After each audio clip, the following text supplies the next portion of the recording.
وہ بچی نہیں جس نے منگنی کے بعد تمہارے حوالے سے کتنے خواب سجائے ہوں گے۔ اتنی بدگمان کیوں ہیں آپ؟ کوئی میری توجہ کا، میرے اظہار، میرے پیار کا منتظر ہے۔ بنا چاہت کے، بنا توجہ کے بھی زندگی گزرتی ہے۔ آپ مجھے اپنے لیے ہر لحاظ سے پرفیکٹ لگی تھی۔ میں حنین کو اور آپ کو کبھی معاف نہیں کروں گی۔ ہاں، آپ پہلے کہہ دیتی کہ آپ کو مجھ سے محبت ہے تو شاید یہ محبت میرے دل میں بھی پہلے ہی جنم لے چکی ہوتی۔ میں جانتی ہوں کہ آپ حنین کو کسی چیز کے لیے انکار نہیں کر سکتے، اور جن بنیادوں میں محبت، عزت اور حقوق و فرائض کی ادائیگی کا احساس رکھا جائے وہ زندہ و جاوید رہتی ہیں۔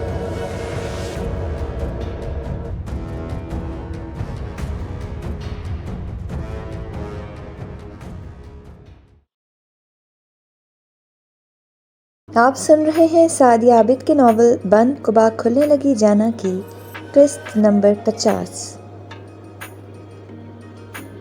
بھیا خدا کو مانے یار، آج تو کم از کم اس فون اور ڈی آئی جی صاحب کا پیچھا چھوڑ دیں۔ آپ نے تو انہیں محبوبہ ہی بنا لیا ہے، جبکہ اصل محبوبہ آپ کا انتظار کرتی سوکھ رہی ہوگی۔ اس نے بڑی سہولت سے ارحم کے ہاتھ سے سیل فون جھپٹا تھا اور نہایت شوخی سے بولا تھا، اور اس کے گھورنے پر بھی اسے ذرا فرق نہیں پڑا تھا۔ ٹھیک ہی تو بول رہا ہوں، کمرے میں بھابھی آپ کا انتظار کر رہی ہیں اور آپ یہاں ڈی آئی جی صاحب کے ساتھ سیاست اور مجرم کو زیر بحث لائے ہوئے ہیں۔ کم از کم آج کے دن تو دیوان غالب کو ذہن میں تازہ کیجیے، رومانس کے بارے میں سوچیے۔ رومانس؟ شٹ اپ ارحم۔ ارحم نے سرخ چہرے کے ساتھ چھوٹے بھائی کو ڈپٹا تھا، مگر وہ بھی کافی ڈھیٹ واقع ہوا تھا، کہا لگا کر معنی خیز نگاہوں سے اسے دیکھنے لگا تھا۔ راہم، شرافت سے میرا سیل فون واپس کرو، ڈی آئی جی صاحب کو 10 منٹ بعد میں نے کال بیک کرنی ہے۔ وہ اسے ناپسندیدہ نگاہوں سے دیکھتا اپنے مخصوص لہجے میں بولا تھا، آپ سے بات کرنا ہی فضول ہے، اب آپ کو تو بھابھی ہی سدھاریں گی۔ وہ تب کر کہتا اس کا سیل واپس کرتا اپنے کمرے کی طرف بڑھ گیا تھا، اور اس نے ڈی آئی جی صاحب سے بات کر کے رابطہ منقطع کیا ہی تھا کہ فریدہ چلی آئی تھی، اور رات کے 2 بج جانے کے باوجود اسے تسلی سے لاؤنج میں صوفے پر بیٹھے دیکھ کر وہ تعسف میں مبتلا ہوتی، اسے شرمندہ کرنے اس کے سامنے آ رکی تھیں۔ Sorry mama, but call important تھی، آپ جا کر آرام کیجیے، میں بس کمرے میں جا ہی رہا ہوں۔ وہ ماں کو غصے میں پا کر اپنے مخصوص سنجیدہ لہجے میں بولا تھا، ارحم، میں تمہاری ماں ہوں، تمہاری نیچر سمجھتی ہوں۔ وہ بچی نہیں جس نے منگنی کے بعد تمہارے حوالے سے کتنے خواب سجائے ہوں گے، اور تم نے مگر اپنی مصروفیت و فطرت کو جو جواز بنا کر اس سے رابطہ نہ کیا۔ مگر اب وقت و حیثیت بدل گئی ہے، اب تم نے لاج کو وقت دینا ہے، عزت محبت دینی ہے۔ تمہاری تمام مصروفیات میں بھی سب سے اول لاج کو رہنا چاہیے۔ تم نے میری بہو کو ذرا بھی کام کا بہانہ کر کے اگنور کیا تو مجھ سے برا کوئی نہیں ہوگا، اس لیے کچھ ماہ تو تم جاب کو بھول ہی جاؤ۔ وہ اس کو کڑے تیوروں سے ہدایت دے رہی تھیں کہ اس نے شادی کے لیے بہت مشکل سے حامی بھری تھی، اور ابھی بھی بڑی ہی مشکل سے اس نے شادی کی تھی، کیونکہ اسے ابھی بھی کچھ وقت چاہیے تھا۔ مگر اس بار انہوں نے اس کی ایک نہ سنی تھی، مگر اس کی مرضی و خوشی کے مطابق شادی ہوئی بہت سادگی سے تھی۔ مہلکہ اور ذوالفقار عابدی جبکہ مہندی کرنا چاہ رہے تھے، مگر وہ راضی نہیں ہوا تھا، اور اس کے انکار کا جب مہراج کو پتہ چلا تھا تو اس نے ڈوبتے دل کے ساتھ پیرنٹس کو سادگی سے شادی کے لیے راضی کر لیا تھا۔ شور ہنگامہ تو اسے بھی خاص پسند نہ تھا، اور وہ ماں سے ڈانٹ کھاتا ان کی بہو کا خیال رکھنے کا وعدہ کرتا۔ جس وقت اپنے کمرے میں داخل ہوا رات کے 2:45 بج رہے تھے، وہ مگر کمرے میں قدم رکھتے ہی بری طرح ٹھٹک گیا تھا کہ روم میں داخل ہوتے ہی کوئی چیز اس کے جوتے تلے آئی تھی۔ اس نے پیر ہٹا کر دیکھا تھا، وہ پازیب تھی، اور اس کی نگاہ کمرے میں بچھے بیش قیمت قالین پر بکھرے زیورات اور چوڑیوں پر پھسلتی چلی گئی تھی۔ اب اس نے پریشانی سے کسی کی تلاش میں نگاہ بیڈ، صوفے اور کمرے میں دوڑائی تھی، مگر اس کی تلاش ہی ثابت ہوئی۔ نگاہ ناکام لوٹ آئی تھی اور اب تو اسے فکر و پریشانی نے آ گھیرا تھا۔ اس نے چند قدم بڑھا کر واش روم کے دروازے پر دستک دی تھی، مگر وہ ہلکے سے دباؤ سے ہی کھل گیا تھا، اور اب وہ ڈریسنگ روم چیک کر رہا تھا، مگر یہاں بھی ناکامی ہوئی تھی۔ وہ دوبارہ کمرے میں آیا تھا اور کچھ سوچ کر ٹیرس کی جانب کھلتے دروازے کی طرف بڑھا تھا، اور دروازے میں ہی جم گیا تھا۔ جسے وہ کب سے ڈھونڈ رہا تھا وہ ٹیرس کی چھت پر سیڑھیوں کی ریلنگ سے ٹیک لگائے گھٹنوں میں منہ دیے بیٹھی کیا تھی، بری طرح سسک رہی تھی۔ وہ لمحہ ضائع کیے بنا اس تک پہنچا۔ عین اس کے سامنے دو زانو بیٹھ اس نے بڑی نرم سی فکر لہجے میں سموئے اسے پکارا تھا، مہلاج۔ وہ بے طرح چونکی اور اس نے سر اٹھا کر اسے دیکھا۔ اس کا بے تحاشا سرخ چہرہ، لہو رنگ آنکھیں اس کے کافی دیر سے رونے کی چغلی کھا رہی تھیں۔ وہ کچھ کہتا کہ وہ ذرا سا پیچھے کھسکی اور کھڑی ہو گئی۔ وہ بھی کھڑا ہو گیا اور اسے دیکھنے لگا، جو بلڈ ریڈ شرارے اور سبز کرتی میں مٹے مٹے میک اپ کے نشان اور متورم چہرے لرزتے ہچکیاں بھرتے سراپے کے ساتھ اس کے سامنے تھی۔ اس کا زرتار عروسی آنچل اس کے قدموں میں ڈھیر ہوا پڑا تھا۔ اس نے سب سے پہلے آنچل کو اپنے قدموں سے اٹھا کر اپنے ہاتھوں میں سنبھالا اور اس کی جانب دیکھا جو وہاں سے نکلنے کو تھی۔ وہ یکدم راہ میں آتا اس کی کلائی تھام گیا تھا۔ اس نے کسی قدر ناگواری سے اسے دیکھا تھا اور ہاتھ چھڑانا چاہا تھا، لیکن اس نے گرفت مضبوط کر کے اس کی سرخ شکوہ کنا پرنم آنکھوں میں جھانکا تھا۔ ایسی بھی کیا ناراضی کہ آپ نے میرے آنے کا انتظار بھی نہ کیا، ہر آرائش بے دردی سے ختم کر ڈالی، اور یہاں ٹھنڈے موسم میں کیوں آ بیٹھی تھی؟ آپ کو تو میرا انتظار کمرے میں کرنا چاہیے تھا۔ اس کے لہجے میں نرمی، لبوں پر شکوہ اور آنکھوں میں مسکان تھی۔ میں آپ سے ناراض نہیں ہوں، سمجھے آپ، اور میں کہیں بھی بیٹھوں آپ کو اس سے کیا، آپ جائیے یہاں سے۔ وہ تڑخ کر بولی تھی اور ایک جھٹکے سے کلائی آزاد کروا لی۔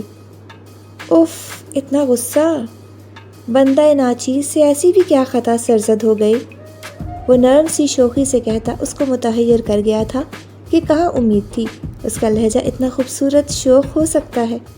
اس کی نظریں یکدم اسے بہت کنفیوز کر گئی تھیں اور وہ کچھ بھی کہے بغیر بڑی تیزی میں کمرے کی طرف بڑھ گئی تھی۔ ان تمام چیزوں کی اتنی ناقدری! مما کو پتہ چلا نا تو کان پکڑوا کر سزا دیں گی کہ انہوں نے یہ سب آپ کے لیے کتنی چاہت سے لیا ہے۔ وہ صوفے پر آ بیٹھی تھی اور وہ کارپٹ پر بکھری جیولری اٹھاتا نہایت دوستانہ انداز میں بولا تھا، آپ نے تو نہیں لیا تھا نا، تو آپ کو کس بات کی فکر؟ وہ جزبز ہوتی سو سو کرتی بولی تھی اور اس کے خجل و گھبرائے انداز سے محظوظ ہوتا سمیٹی ہوئی جیولری اور چوڑیاں ڈریسنگ ٹیبل پر رکھتا صوفے پر عین اس کے برابر ٹک گیا تھا۔ وہ جو اٹھنے لگی تھی اس کا ہاتھ تھام لیا تھا اور وہ اس کو ناگواری سے دیکھنے لگی تھی۔ وہ مسکرا کر بولا تھا، آپ سن رہے ہیں سعد عابد کی قلم سے لکھا ناول بند کو باغ کھلنے لگی جانا۔ چینل کو ابھی تک سبسکرائب نہیں کیا تو ابھی سبسکرائب کریں اور بیل نوٹیفیکیشن کو آن کر لیں تاکہ ہر نئی آنے والی قسط کا نوٹیفیکیشن آپ کو بر وقت مل سکے۔ شکریہ۔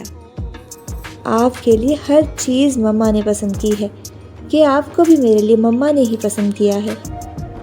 اس نے اس کے ہاتھ پر یکدم الٹے ہاتھ کی گرفت کی تھی اور سیدھا ہاتھ شیروانی کی جیب میں ڈالا تھا۔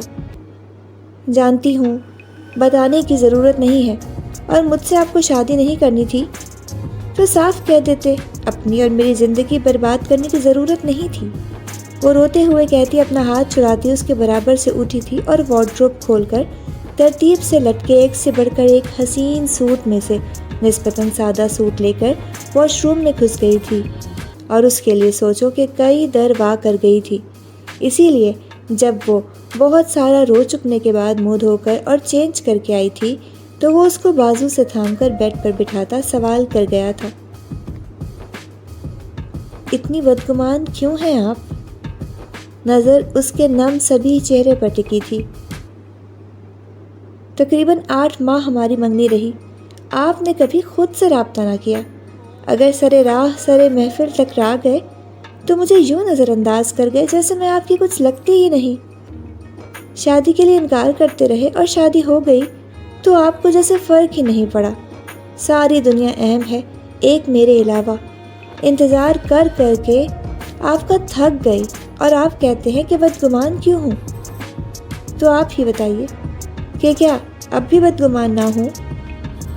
نہیں کرنی تھی مجھ سے شادی تو نہ کرتے، اس طرح تو احساس نہ دلائیں کہ آپ نے شادی کسی کے مجبور کرنے پر کی ہے۔ وہ اس کی حیران نگاہوں میں دیکھتی بولتے بولتے یکدم چہرہ ہاتھوں میں چھپا کر رونے لگی تھی۔ محلاج، آپ غلط سوچ رہی ہیں۔ باخدا آپ سے رابطہ کرنے یا شادی میں آنا کانی سے کام لینے کے پیچھے کوئی مجبوری یا ناپسندیدگی نہیں چھپی تھی۔ آپ بے شک مما کی چوائس ہے، لیکن میں نے مما کی پسند کو اپنے لیے ہر لحاظ سے پرفیکٹ پا کر ہی اوکے کیا تھا۔ میں مجبوری میں کیوں اتنا مضبوط بندھن جوڑنے لگا؟ وہ قدرے تعصب سے اسے دیکھتا اپنی مخصوص سنجیدگی سے بولا تھا۔ جھوٹ مت بولے، میں جانتی ہوں کہ آپ حنین کو کسی چیز کے لیے انکار نہیں کر سکتے، اور آپ نے صرف اس کے مجبور کرنے پر مجھ سے شادی کی ہے، ورنہ آپ کو مجھ میں ذرا دلچسپی نہیں۔ وہ چہرے پر سے ہاتھ ہٹاتی اس کو دیکھتے ہوئے بولی تھی۔ آپ کیا بول رہی ہیں مجھے بالکل سمجھ نہیں آ رہا، اور اس سارے قصے میں حنین کا کیا ذکر؟ وہ قدرے اچنبھے سے کہتا سوالیہ نگاہوں سے اسے دیکھنے لگا تھا۔ صرف حنین کا ہی تو سب ذکر ہے، میں نے ہی اس کو اپنے دل کی بات بتا کر غلطی کی۔ اس نے میرے جذبات ایک ایسے سنگ دل پتھر سے کہہ دیے جو میرے جذبات کی قدر نہ کر سکا۔ میں حنین کو اور آپ کو کبھی معاف نہیں کروں گی۔ آپ کو میں نہیں پسند تھی نا، تو آپ کو حنین کے کہنے پر بھی مجھ سے شادی نہیں کرنا چاہیے تھی۔ اس کے سرخ متورم چہرے پر احساس زیاں اور احساس ذلت کا سا امتزاج جگہ بنا گیا تھا۔ وہ اسے خاموشی سے دیکھتا اس کے رویے اور الفاظ کو سمجھنے کا کوئی سرا ڈھونڈنے کی کوشش میں تھا کہ وہ اس کے پہلو سے اٹھ گئی تھی۔ مجھے اپنے جذبوں کی توہین گوارا نہ تھی، اس لیے کبھی آپ سے کچھ نہیں کہا۔ حنین سے دوست سمجھ کر دل کی بات کہی، اور وہ ایک راز نہ رکھ سکی۔ اور آپ خود کو کیا سمجھتے ہیں؟ بہت مہان سمجھتے ہیں کہ دوست کے کہنے پر اپنی خوشیوں کو خود کو گروی رکھ دیا؟ خود بتائیے، بنا چاہت کے، بنا توجہ کے بھی زندگی گزرتی ہے؟ اس کی خاموشی نے اسے جتنی اذیت پہنچائی تھی، آج وہ اپنا رنگ دکھلا رہی تھی۔ آپ وہ کیسے خدشے لاحق ہیں؟ میں سمجھ نہیں پا رہا۔ ہاں اتنا کہوں گا، حنین نے آپ کے بارے میں، آپ کے دل کی بات کے بارے میں کہنا تو دور، مجھ سے کبھی ذکر تک نہیں کیا۔ اس کا کہنا تھا کہ اس نے سسکتے ہوئے بہت چونک کر اس کی طرف دیکھا تھا، جس کے چہرے پر وہی نرم سا تاثر تھا جس نے اسے اپنی گرفت میں لے لیا تھا۔ آپ سے شادی میں نے حنین کے نہیں، مما کے کہنے پر کی ہے کہ آپ کو میرے لیے مما نے پسند کیا تھا۔ حنین سے آپ نے کیا کہا، اس نے مما سے کیا کہا، میں اس سے لا علم ہوں۔ میری زندگی میں کوئی تھی ہی نہیں، مجھے شادی مما کی پسند کی لڑکی سے ہی کرنی تھی، اس لیے مما کی پسند سے آپ سے شادی کر لی۔ ہاں یہ الگ بات ہے کہ میں ابھی شادی نہیں کرنا چاہتا تھا۔ اس نے رونا بھول کر حیرانگی سے خود کو تکتی محلاج کا ہاتھ پکڑا تھا، اور وہ اسی حیرانگی کے عالم میں دوبارہ بیڈ پر آ بیٹھی تھی۔ کیونکہ میں اپنی فیلڈ میں نام بنانا چاہتا تھا، یہ میرا پروفیشن سے زیادہ میرا جنون، میرا عشق ہے۔ میں سوچتا تھا کہ شادی ہوئی تو میری توجہ اس پر کم نہیں ہوگی، تو بھی مجھے توجہ کم کرنی ہی پڑے گی، اس لیے میں شادی سے، اس کی ذمہ داریوں سے خائف رہا اور اپنے پیشن میں ڈوبا۔ کبھی یہ سوچ سمجھ نہ سکا کہ کوئی میری توجہ کا، میرے اظہار، میرے پیار کا منتظر ہے۔ اس کے خوبصورت لبوں پر مسکان آن ٹھہری تھی۔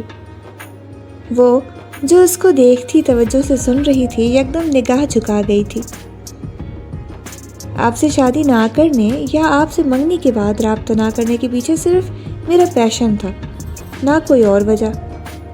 آپ کو بے شک پسند مما نے کیا ہے، مگر میں آپ کو ناپسند نہیں کرتا۔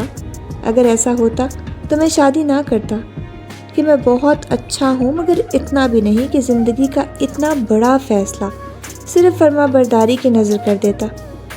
وہ اس کے حیا سے سرخ پڑتے چہرے کو دلچسپی سے دیکھتا، معنی خیزی سے بولا تھا اور اس کی پیشانی عرق آلود ہو گئی تھی۔ وہ بے چینی سے لب چبانے لگی تھی۔ آپ مجھے اپنے لیے ہر لحاظ سے پرفیکٹ لگی تھی، اسی لیے آپ کو شریک سفر بنایا ہے، اور مجھے سچ کہوں تو آپ سے محبت نہ پہلی ملاقات میں ہوئی نہ منگنی کے بعد۔ ہاں مگر اب لگتا ہے کہ حق سے رو رو کر لڑتی اپنی معصوم شریک حیات سے مجھے محبت ہونے لگی ہے۔ اس کے انداز میں شوخی، لبوں پر مسکان اور نگاہ میں سچائی تھی۔ محلاج سے وہ کئی بار ملا تھا مگر اس کے لیے کسی قسم کی فیلنگز محسوس نہ کی تھی، اور اب لگتا تھا کہ وہ ہر احساس پر ہی غالب آ گئی تھی۔ ہاں آپ پہلے کہہ دیتی کہ آپ کو مجھ سے محبت ہے تو شاید یہ محبت میرے دل میں بھی پہلے ہی جنم لے چکی ہوتی۔ وہ اسے شانوں سے تھام کر اپنے قریب کرتا سرگوشی میں بولا تھا، اور وہ حیا سے کٹ کر رہ گئی تھی کہ اس کی خاموشی سے جتنی اذیت میں تھی، اس کے انکار کا سن کر جو تکلیف ہوئی تھی، بس اسی سب کی وجہ سے وہ اتنی جذباتی ہو گئی۔ اس نے تو شادی سے بھی انکار کیا تھا، لیکن واہ کنان نے اسے ڈانٹ کر چپ کروا دیا تھا، اور وہ ہزار خدشے اور بدگمانیاں لے کر جب اس کے سنگ رخصت ہو کر آئی، اس کی سیج سجائے اس کے کئی گھنٹے منتظر رہی، اور جب وہ نہ آیا تو اس کا صبر بکھرتا چلا گیا۔ مگر اس کا پہلے ہی موڑ پر اظہار کر دینا ان کے رشتے کے لیے اچھا ہی ثابت ہوا تھا۔ وہ بدگمانی کے حصار سے نکل آئی تھی اور اب حیا سے لب کچلتی اس کی مسکراتی نگاہوں سے بچنے چھپنے کی راہ ڈھونڈ رہی تھی، لیکن اس نے اس کی ساری راہیں مسدود کر دی تھی، اور بہت نرمی اور پیار سے بھرپور استحقاق کے ساتھ اپنے شرعی رشتے کی بنیاد رکھتی تھی، اور جن بنیادوں میں محبت، عزت اور حقوق و فرائض کی ادائیگی کا احساس رکھا جائے، وہ زندہ و جاوید رہتی ہیں، جنہیں ہلایا نہیں جا سکتا۔ آپ سن رہے تھے سعدی عابد کے ناول بند کبا کھلنے لگی جانا کی قسط نمبر 50۔ اگلی قسط کے ساتھ انشاءاللہ بہت جلد حاضر ہوں گے۔